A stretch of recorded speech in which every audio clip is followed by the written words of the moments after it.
Bonsoir, Mesdames et Messieurs. Bienvenue à cette séance ordinaire en ce 14 mars. À noter donc l'absence motivée de M. Richard Foster. Donc, je déclare la séance ouverte. L'ordre du jour, nous verrons au point 3 dans les procès-verbaux l'adoption de la séance ordinaire du 14 février et les deux séances extraordinaires, celles du 20 et du 27 février. Au point 4, dans mes messages, à 4.1 mars, le mois de la prévention de la fraude, à 4.2, la journée de la femme, à 4.3, la journée nationale de promotion de la santé mentale positive et à 4.4, le retrait des cabanes de la pêche blanche sur la rivière Laval. Au point 5, je vous ferai le suivi du quai. Au point 6, en développement culturel et communautaire, à 6.1, le message de la conseillère Mme Jeannie Tremblay. À 6.2, le programme Accès-Logis. À 6.3, le programme de soutien aux politiques familiales. À 6.4, Explo Nature pour un projet héritage des oiseaux de la Côte-Nord. Au point 7, en urbanisme et mise en valeur du milieu. À 7.1, le rapport du conseiller M. Mario Desbiens. Au point 8, en sécurité publique, je ferai le message en l'absence de M. Foster. Au point 9, dans les travaux publics, la même chose. À 9.1, je ferai le message de M. Foster. À 9.2, le plan de protection pour la source d'eau potable. À 9.3, la signature d'une convention d'aide financière pour le projet d'aménagement de l'abri à abrasif. Au point 9.4, l'ATEC 2019-2023 pour la programmation des travaux de la version 3. À 9.5, le sel de déglaçage des chaussées. À 9.6, chauffage dans les casernes. À 9.7, le contrat d'entretien hivernal des rues, des bornes d'incendie et de certains trottoirs. Au point 10, en tourisme, ce sera le message de la conseillère Mme Gina Lheureux. Au point 11, en hygiène du milieu, le message de la conseillère Mme Nadine Gagné. Au point 12, en loisirs et sport, les messages du conseiller M. Carole Girard. Au point 13, en administration, à 13.1, l'approbation et le paiement des comptes. À 13.2, le rapport financier mensuel. À 13.3, le rapport de la directrice générale sur les contrats qu'elle a accordés. À 13.4, soutien au dépôt d'un projet fait par TELUS. À 13.5, des demandes d'aide financière. À 13.6, changement de date de la séance du Conseil du mois d'avril. Au point 14, dans les ressources humaines. À 14.1, la nomination d'une technicienne au poste en finance. À 14.2, fin d'emploi d'un pompier permanent. 14.3, l'engagement d'un pompier permanent. 14.4, démission d'un pompier. À 14.5, l'engagement d'un préposé à l'entretien aux loisirs et à 14.6, l'engagement d'un coordonnateur des activités estivales. Au point 15, dans les actes législatifs, à 15.1, l'adoption du règlement 2023-313. À 15.2, l'avis de motion pour le règlement 2023-314 et à 15.3 pour le règlement 2023-315. Cet ordre du jour vous convient toujours? Oui. Il y avait un 14.6. Okay. Adoption proposée, donc, je propose. Madame Nadine Gagné. Merci. Donc, dans les procès-verbaux, vous avez les conseillers, conseillères ont eu leur copie de procès-verbaux. À 3.1, la séance ordinaire du 14 février. Adoption proposée, M. Mario Desbiens. Il y a eu séance extraordinaire le 20 février. En fait, c'était pour procéder au contrat de surveillance visuelle et acoustique pour les mammifères marins dans le projet du quai pour procéder rapidement. Alors, on a fait cette assemblée extraordinaire le 20 février. Adoption proposée, Mme Nadine Gagné. À 3.3, la séance extraordinaire du 27 février, c'était pour procéder à l'engagement de Mme Josée Bouchard comme directrice des finances et de lui donner les autorisations de signature qui étaient nécessaires.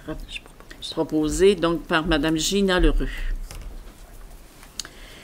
Donc, au point 4, dans mes messages, alors, le mois de mars, c'est le mois de la prévention de la fraude. Vraiment, la Sûreté du Québec, Madame Valérie Caillouette, va tenir dans plusieurs organismes tout au cours des prochaines semaines des ateliers de sensibilisation sur la fraude. En fait, pour conscientiser les gens que personne n'est à l'abri de se faire frauder, on parle du vol d'identité, des données personnelles, on parle du téléphone qui est de plus en plus utilisé d'ailleurs pour rejoindre des gens et des gens souvent très vulnérables. Alors c'est le mois de prévention et donc on fait la publicité pour que nos citoyens soient à l'affût de ces techniques qui se raffinent d'ailleurs de jour en jour. À 4.2, au niveau de la journée des femmes, alors c'était le 8 mars dernier, et le service de sécurité incendie de Forestville, d'ailleurs, en a profité pour souligner particulièrement l'implication des femmes pompières sur le territoire de l'entente intermunicipale. Alors, il y a eu photos, il y a eu message aussi à ce niveau-là. Alors, les membres du conseil se joignent à moi pour remercier les femmes qui s'engagent à titre de pompières dans notre entente de service. Et je voudrais quand même aussi faire une mention spéciale, je dirais, à toutes les femmes qui contribuent à la société, que ce soit par leur travail à la maison ou en entreprise ou par l'engagement bénévole, peu importe la forme d'engagement. Merci, mesdames, de contribuer à une société meilleure. À 4.3, Journée nationale de promotion de la santé mentale positive. Alors, en écrivant ce midi, je pensais un peu à ce qui se passe à Amqui présentement, dans un mois qui va être extrêmement difficile pour eux. Mais bon, alors on proclame la Journée nationale de promotion de la santé mentale qui était hier, le 13 mars. Donc, et on invite tous les citoyennes et citoyens, toutes les organisations, toutes les institutions à faire la promotion d'une santé mentale positive dans nos familles, autour de nous, chez les amis, d'être une oreille attentive, une épaule chaleureuse pour des gens autour de nous qui peuvent vivre des moments difficiles et qui ont besoin d'aide. Alors, c'était le 13 mars. À 4.4, on revient sur la pêche blanche, sur la rivière Laval. On se rappellera qu'on a adopté un règlement qui faisait en sorte que les citoyens qui voulaient mettre une cabane sur la rivière devaient se présenter ici à la ville, venir chercher leur numéro d'autorisation à poser sur leur cabane, faire un dépôt de 200 $. Donc, on disait qu'on allait remettre au moment qu'ils retiraient leur cabane et qu'ils venaient nous en donner la preuve. Alors, la conclusion, elle est très positive. Les cabanes, évidemment, par la température qui se réchauffe, les cabanes ont toutes été ramassées. Il n'en restait qu'une lundi, mais qui était prête à être déménagée, était déjà sur un traîneau pour être déménagée. Les gens sont venus ici. Ils ont déposé leur numéro et ils ont été remboursés pour leurs 200 $. Alors, si on se rappelle au cours des dernières années que les cabanes restaient parfois même sur la glace et, bon, quittées par le fleuve, ce qui n'est pas très bien pour l'environnement, évidemment.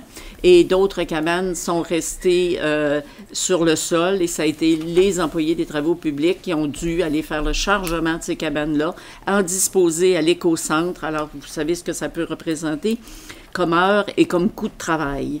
Alors, c'est dans ce sens-là que la Ville s'est dotée d'une réglementation, d'une politique de gestion.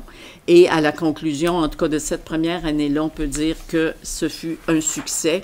Et j'en profite quand même pour remercier les pêcheurs de leur étroite collaboration.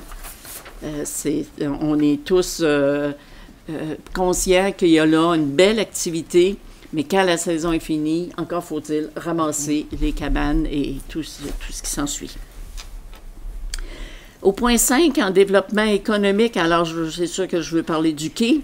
Les travaux de réfection du quai débutent. On est chanceux. La température est quand même bonne, malgré qu'il annonce de la neige pour demain, là, mais il y a beaucoup de matériaux qui sont déjà arrivés.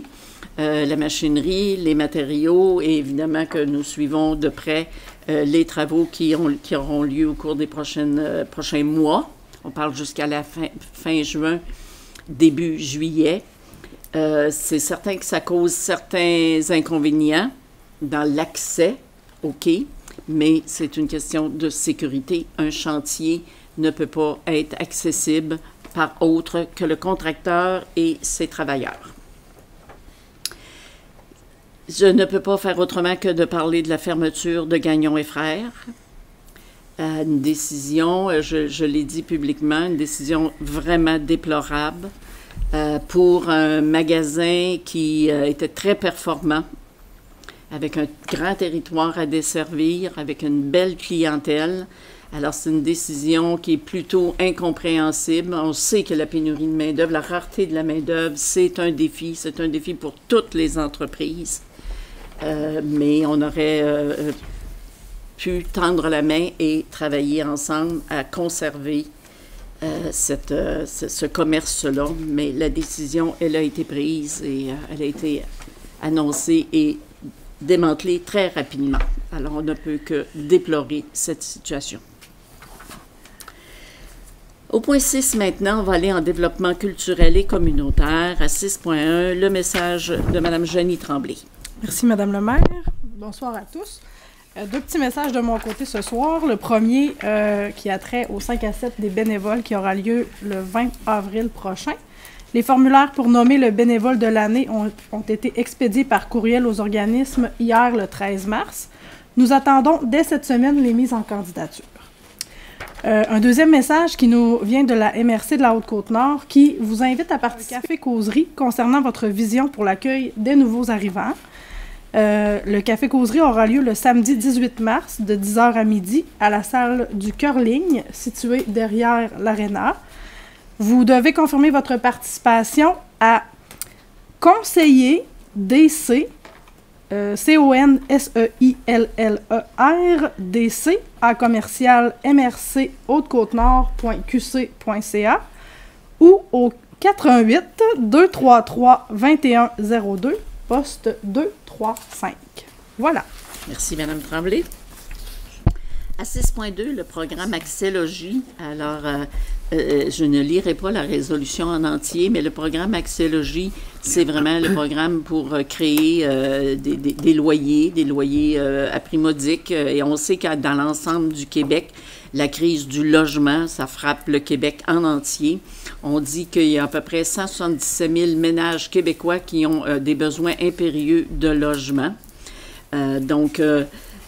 La résolution, en fait, c'est que le Conseil municipal de la Ville de Forestville demande au gouvernement du Québec de poursuivre sans délai le programme Accès-Logis Québec et de prévoir dans son prochain budget le financement de 10 000 nouveaux logements sociaux par année sur une période de 5 ans pour répondre aux projets d'habitation qui sont à l'heure actuelle sur les tables de travail. Résolution, donc, en appui au programme Accès-Logis, Mme Jeannie Tremblay. À 6.3, le programme de soutien aux politiques familiales pour une demande de prolongation. Alors, la Ville de Forestville, on a bénéficié l'année dernière de ce programme de subvention. On est à publier vraiment notre politique familiale révisée. Mais on n'entre pas dans les délais. Alors, comprenez que nous aussi, on a des défis de main-d'œuvre. Alors, on a des postes vacants. Et donc, c'est une résolution, en fait, de demander au ministère de la Famille une prolongation au programme de soutien pour une période de 6 mois, donc jusqu'au 31 août 2023, en raison de contraintes liées à des enjeux de ressources humaines, et d'autoriser Jean-Sébastien Pinchot, directeur du développement économique, à compléter tous les documents en ce sens. Alors, c'est juste une prolongation, mais on va y arriver pour le mois d'août. Une proposition à cet effet? Je propose. Madame Lheureux.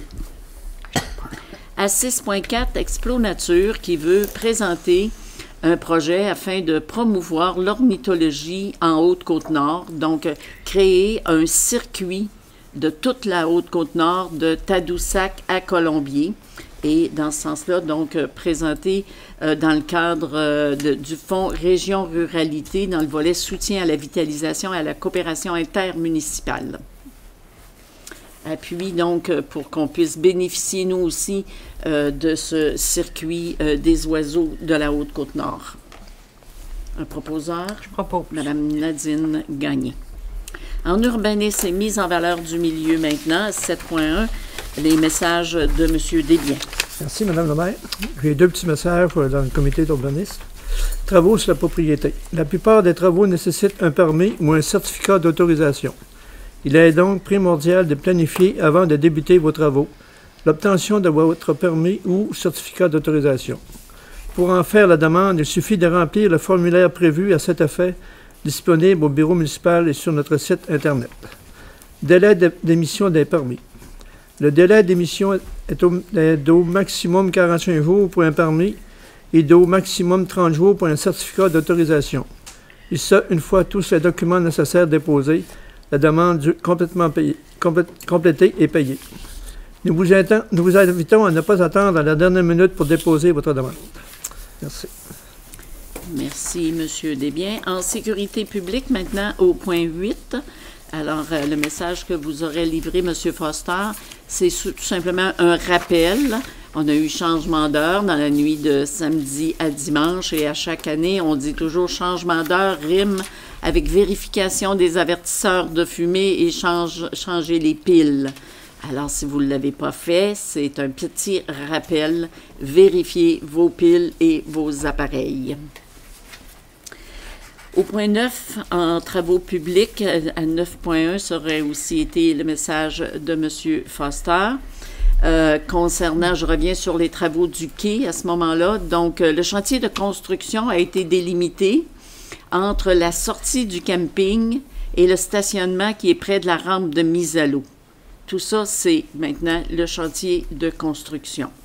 Alors, la première avenue va être fermée à la hauteur du camping et à la sortie de la route maritime et la rampe de mise à l'eau devient inaccessible pour toute la durée des travaux.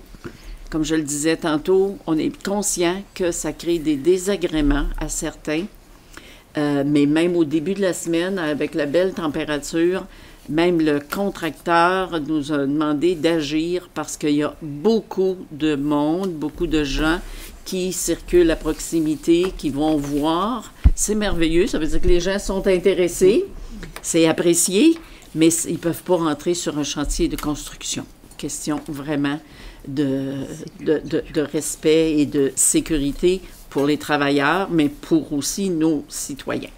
Alors, nous vous demandons vraiment de respecter la signalisation. Les travaux vont se faire rapidement, puis par la suite, bien, on aura un beau quai, puis ce sera accessible. À 9.2, le plan de protection pour la source d'eau potable. Alors, il y a lieu d'effectuer donc un plan de protection pour notre source d'eau potable. Il y a eu des demandes de prix aux entreprises qui peuvent nous fournir ce plan de protection. Donc, il y a eu 3 entreprises qui ont répondu. L'Organisme des bassins versants de la Haute-Côte-Nord pour un montant de 18 100 $ et ils peuvent faire la réalisation en 2023.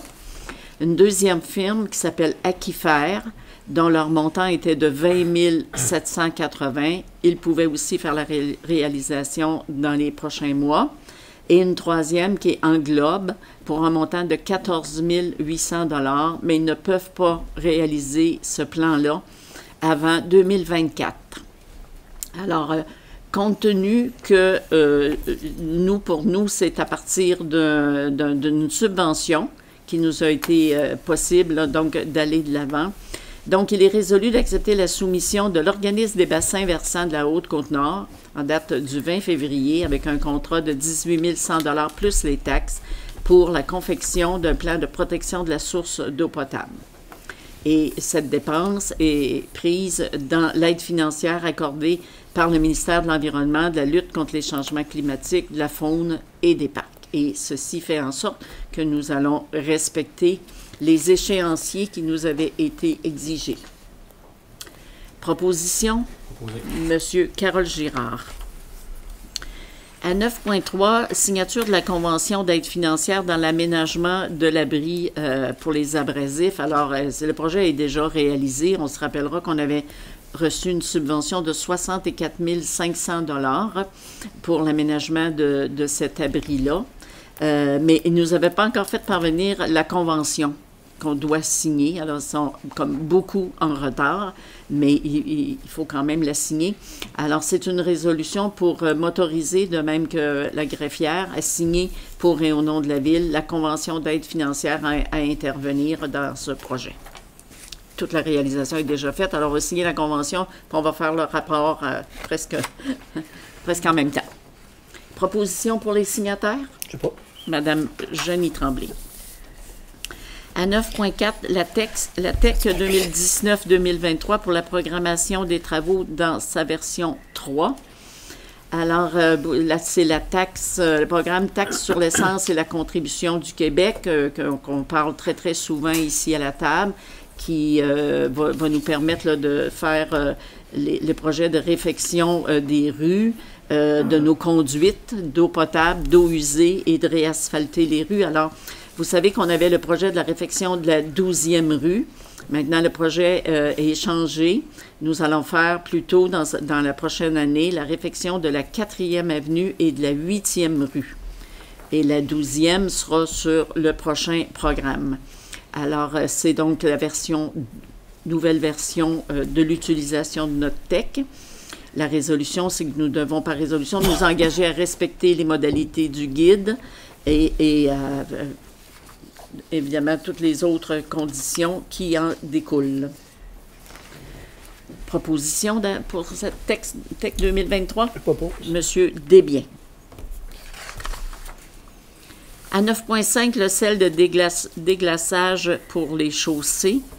Mandat pour 1 an à l'UMQ. Fait que comme on le fait à chaque année, tel que la loi sur les cités et villes nous le permet, c'est qu'on donne un mandat à l'Union des municipalités du Québec qui, elle, va en appel pour toutes les municipalités qui lui délèguent cette responsabilité-là, qui fait en sorte, bien sûr, de nous donner des prix concurrentiels. Alors, c'est vraiment tous les documents tels qu'on le fait à chaque année pour un mandat de soumission. Proposé, M. Carole Girard. À 9.6, c'est l'achat de 5 aérothermes. Des aérothermes, c'est des radiateurs qu'on met au plafond. Alors, il y a lieu vraiment de procéder à l'achat de 5 aérothermes pour le chauffage de caserne. Ceux qui sont en place ont maintenant 40 ans, puis ils sont défectueux en plus. Alors, on est allé en invitation pour 2 entreprises qui nous ont répondu. Donc, Lumen, pour un montant de 9 861 $ et 32 sous, et Netco, pour 11 175 $. Alors, on peut le faire, c'est conforme à notre règlement de gestion contractuelle. Résolution, donc, pour accepter la soumission de Lumen du 22 novembre 2023 au prix de 9 861 $ et 32, plus taxes applicables, pour l'achat de 5 aérothermes verticaux qui inclut aussi 5 trousses de relais et 3 thermostats électriques. Proposition d'achat, Mme Nadine Gagné. À 9.7, le contrat d'entretien de nos rues. Alors, la Ville avait accordé par soumission le 8 décembre 2020 un contrat de déneigement de 3 ans à l'entreprise Excavation A. Savard Incorporée.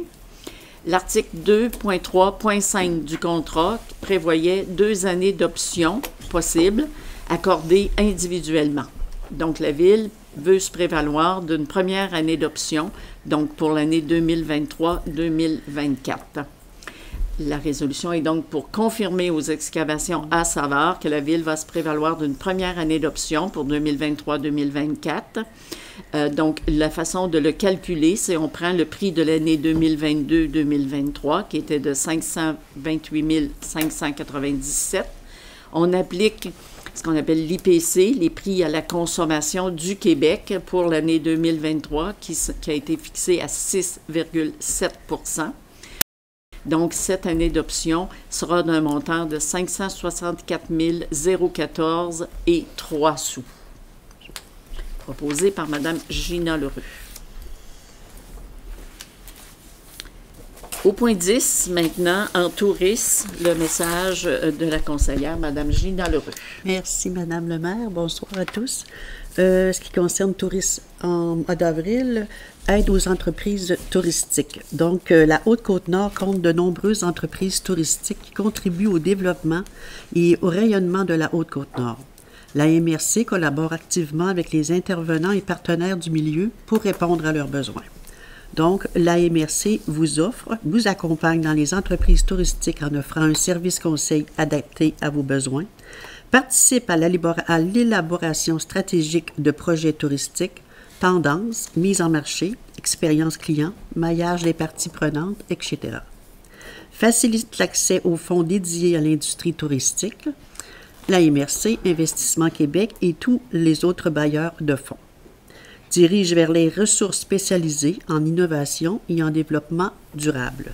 Donc, pour plus d'informations, veuillez composer le 418-233-2102 ou le 1-866-228-0223 et vous faites le poste 237. C'est terminé pour moi. Merci. Merci, Mme Leroux. Au point 11, en hygiène du milieu, le message de la conseillère, Mme Nadine Gagné. Merci, Mme le maire. Le saviez-vous? Les sacs, les pellicules et les emballages de plastique se recyclent. Une seule condition, faire un sac de sacs pour les réunir, faciliter leur tri et éviter l'éparpillement au vent. Il faut séparer les contenants des bouchons avant de les mettre dans le bac afin d'en faciliter le tri également. Par exemple, un contenant pour les cornichons en verre, que son bouchon est en métal. Les deux se recyclent mais doivent être déposés séparément dans le bac. Le papier déchiqueté doit être placé dans un grand sac de plastique transparent.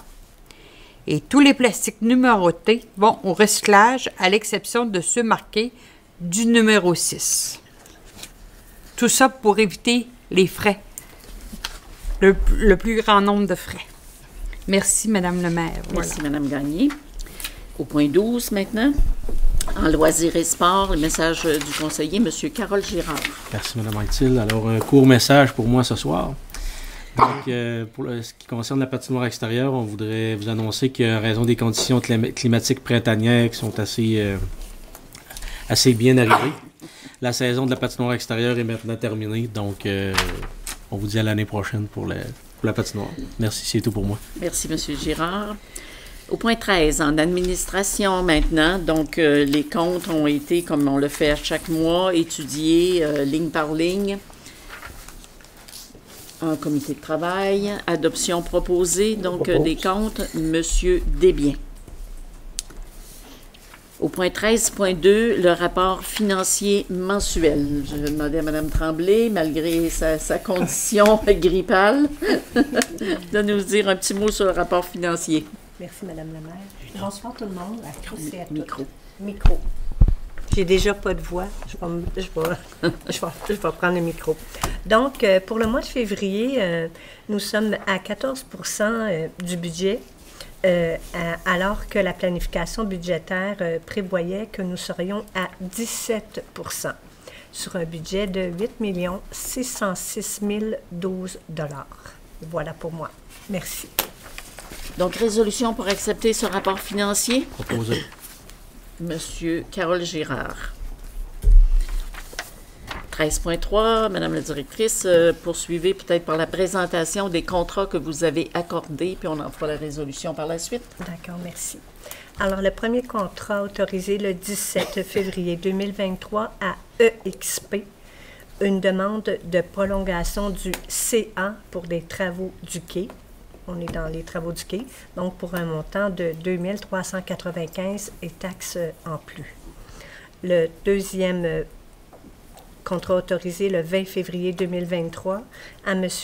Jean Roy, arpenteur et géomètre, pour l'arpentage des travaux de la 4e avenue et de la 8e rue pour un montant de 4 300 $ plus taxes. Troisième contrat accordé le 22 février 2023 à Mme France Thibault, ingénieure, pour l'accompagnement et le soutien technique en ingénierie sur divers projets, donc pour un montant de 10 000 $. Le quatrième contrat, 22 février 2023, à INZO, pour la migration des courriels vers une plateforme Outlook 365 pour un montant de 4 800 $ plus taxes, bien sûr. Dernier contrat accordé le 10 mars 2023 à PG Solutions pour une formation sur Aurora. En fait, c'est pour le service de la paye, un nouveau service. Donc, il y aura une formation en groupe pour un montant de 3 570 $, plus taxes, bien sûr. Alors, voilà pour les contrats accordés. Merci. Donc, comme on sait, notre directrice générale a le pouvoir d'accorder ces contrats-là à la condition d'en faire le dépôt au Conseil en assemblée publique dans l'assemblée qui suit. Mais nous devons donc adopter par résolution qui vient confirmer ces contrats accordés. Madame Jenny Tremblay. À 13.4, soutien à TELUS. Donc, la résolution, je ne la lirai pas au grand complet, mais je vais la résumer. TELUS est très concerné sur notre territoire, veut présenter un projet dans le 3e appel de projet qui est présenté dans un fonds pour l'amélioration de la bande, la large bande de TELUS. Ça nous concerne au premier plan. Donc, on parle d'Internet haute vitesse, on parle de la téléphonie cellulaire qui, de base, n'est pas toujours au rendez-vous. Ça dépend des tronçons de la route. Alors, c'est un appui qui est demandé. La résolution, c'est que la Ville de Forestville signifie officiellement qu'elle appuie tout dépôt effectué par l'entreprise TELUS afin d'étendre ses infrastructures mobiles dans le cadre du financement du programme Fonds pour la large bande sur notre territoire. Alors, je pense que ça vaut vraiment la peine qu'on appuie pour que ça puisse se réaliser le plus rapidement possible. Proposition? Monsieur Carole Girard. Nous avons 2 demandes d'aide financière à 13.5.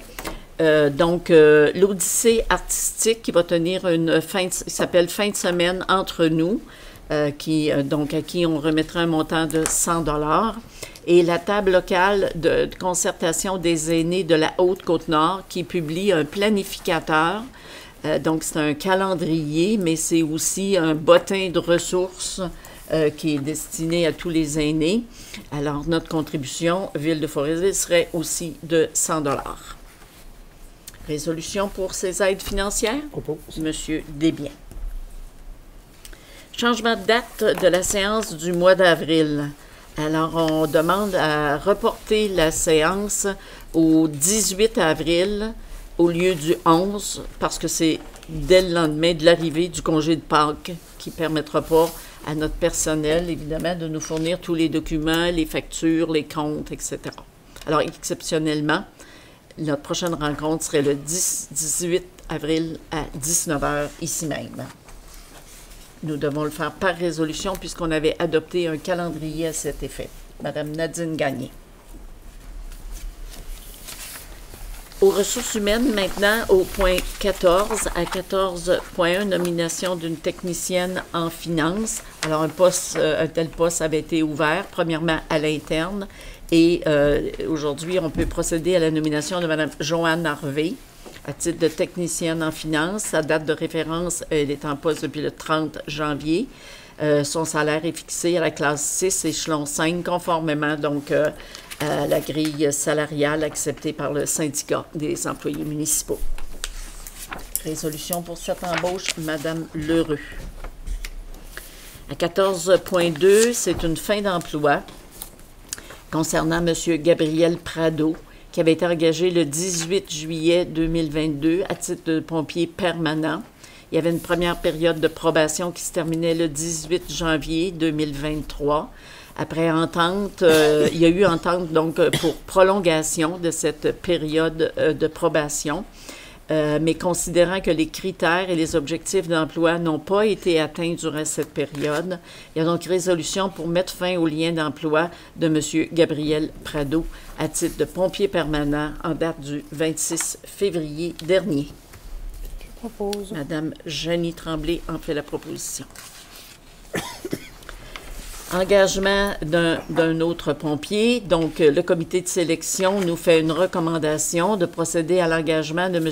William Pettinella à titre de pompier permanent en date du 13 mars dernier, de nous autoriser à signer le contrat à intervenir qui va contenir toutes ces modalités d'emploi. Proposé. M. Carole Girard a fait la proposition. Démission de pompiers. Alors, c'est M.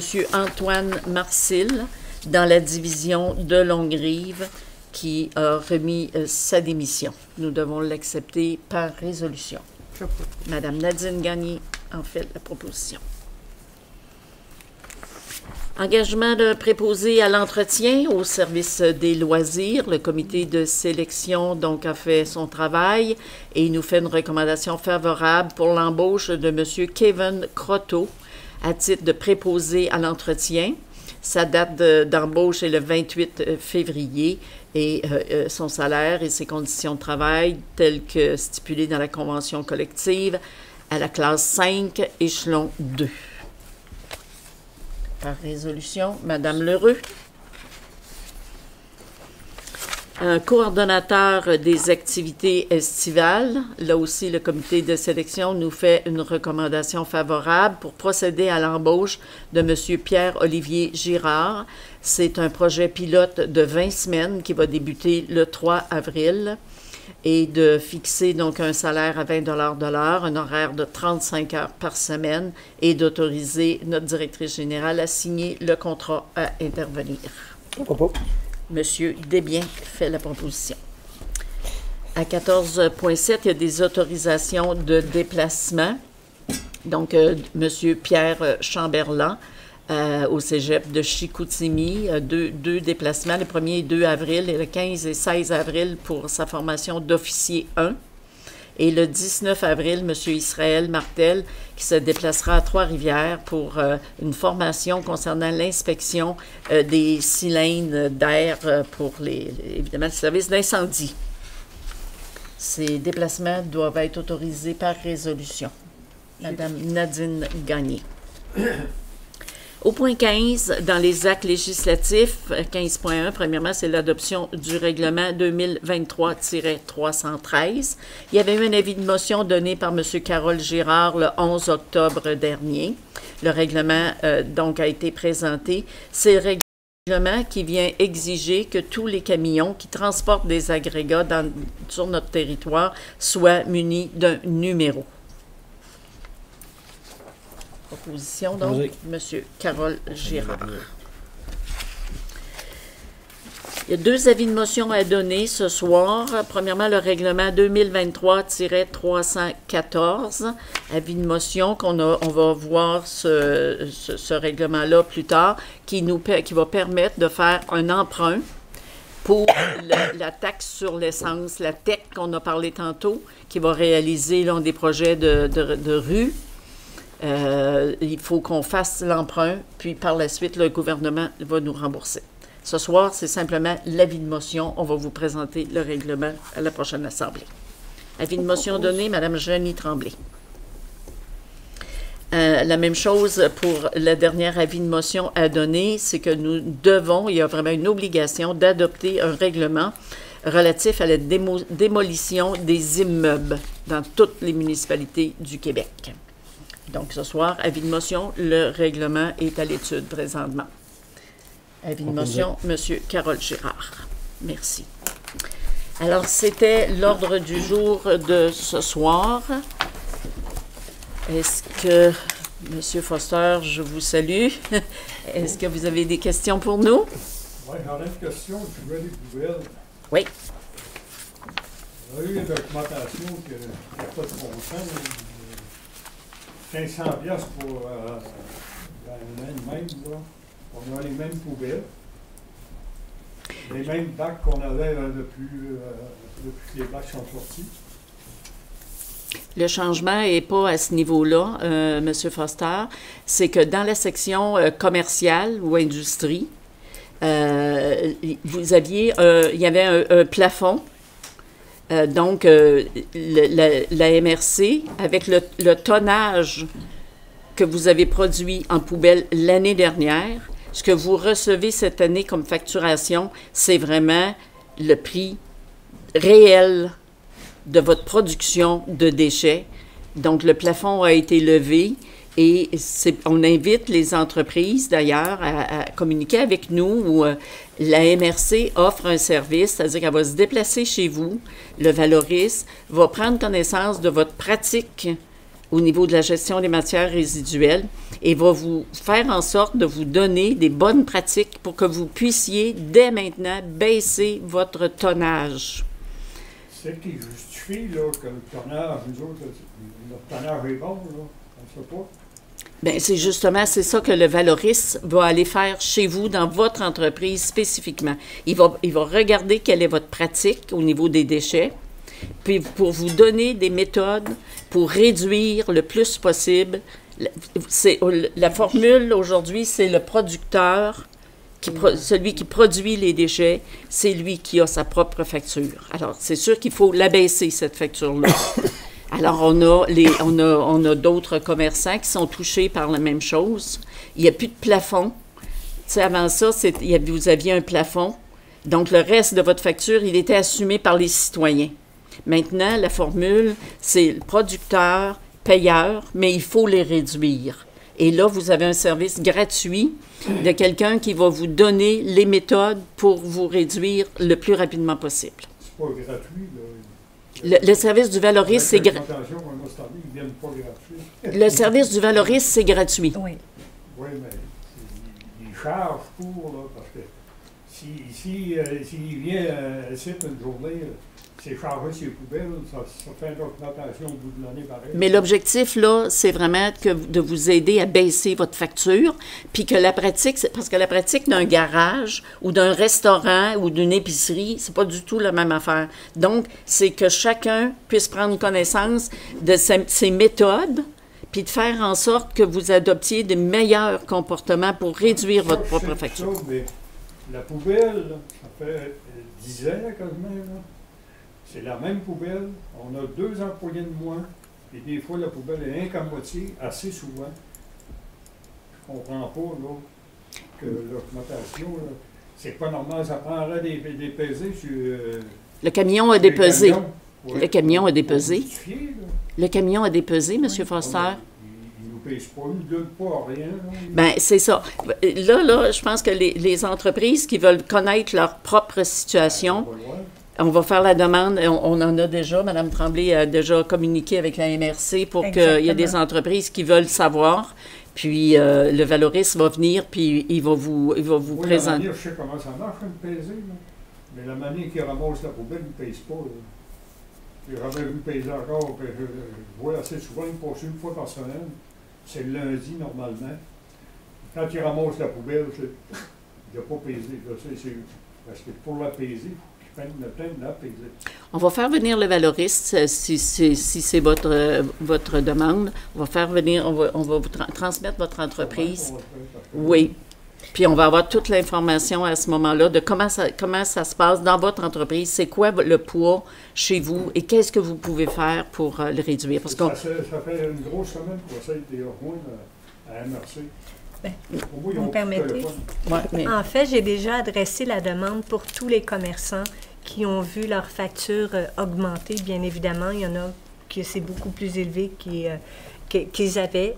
Il y en a que c'est vraiment faramineux. Donc, on va les accompagner à diminuer les déchets rapidement pour diminuer cette facture-là. Vous allez recevoir un appel rapidement, tous les commerçants qui ont reçu ce type de facture-là, pour vous aider à diminuer justement les déchets, valoriser un petit peu ce qu'on met à la poubelle finalement. Donc, l'appel a déjà été adressé. Vous allez recevoir le Valoris très bientôt. Voilà. Puis je voudrais rappeler, dans le plan de gestion des matières résiduelles là, de toutes les MRC, on nous demande de réduire le plus près de zéro l'enfouissement. Parce que, en fait, moi je dis toujours, le bac bleu là, de recyclage, lui, on reçoit des redevances quand on fait du bon recyclage. Mais le bac vert, là, on met notre portefeuille dessus. Parce que en plus de la collecte, il faut en disposer au niveau, on envoie à Ragno. Et là, on paye des amendes pour enfouir, OK, au ministère de l'Environnement. Fait que, il faut réduire le plus possible, le plus près de zéro. C'est notre norme. Sinon, notre portefeuille va... De ce montant-là, d'un coup sec de même, ça n'a pas de bon sens. Alors, on va travailler avec votre entreprise puis la MRC pour en comprendre le tonnage. Parce que le montant, c'est le tonnage que vous avez produit. Mais je n'ai pas de chiffre là, à vous donner, évidemment, ce soir, là, mais on va faire la démarche avec vous. Oui. Bon, va voir qui arrange ses balances, c'est parce que, d'après moi, il ne marche pas. Bien, on va avoir l'occasion de discuter avec eux autres. Merci. Fin de la rencontre. Proposition, M.